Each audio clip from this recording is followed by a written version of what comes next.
बिस्मिल्लाहिर्रहमानिर्रहीम। दोस्तों, knowledge industry में आपको खुशामदीद। दोस्तों, क्या आपको पता है कि एयर कंडीशन की सलाहियत टनों के हिसाब से क्यों जांची जाती है? अगर नहीं तो इसके बारे में मालूमात आपको इस वीडियो में देंगे।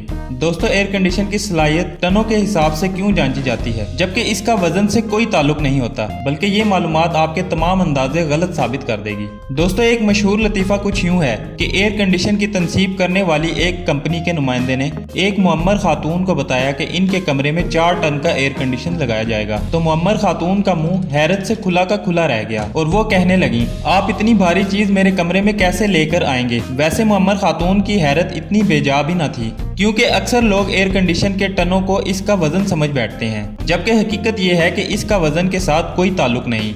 तो फिर एयर कंडीशन की ठंडक की पैमाइश टनों के हिसाब से क्यों की जाती है, जबकि ये तो वजन की इकाई है? दोस्तों, वेबसाइट एनर्जी विंगार्ड की रिपोर्ट के मुताबिक एयर कंडीशन की कूलिंग की पैमाइश के लिए टन की इकाई इस्तेमाल करने के पीछे दिलचस्प तारीख है। कदीम दौर में जब एयर कंडीशन जैसी टेक्नोलॉजी का कोई तस्वुर नहीं पाया जाता था, तो घरों को ठंडा करने के लिए बर्फ का इस्तेमाल किया जाता था।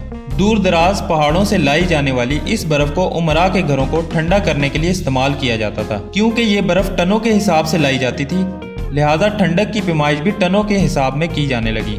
एयर कंडीशनिंग के माहिर एलिसन डेल बताते हैं कि 1 टन के एयर कंडीशन से मुराद एक ऐसा एयर कंडीशन है जो फी घंटा 12,000 ब्रिटिश थर्मल यूनिट, जिसको BTU भी कहते हैं, हरारत आपके कमरे से निकाल सकता है।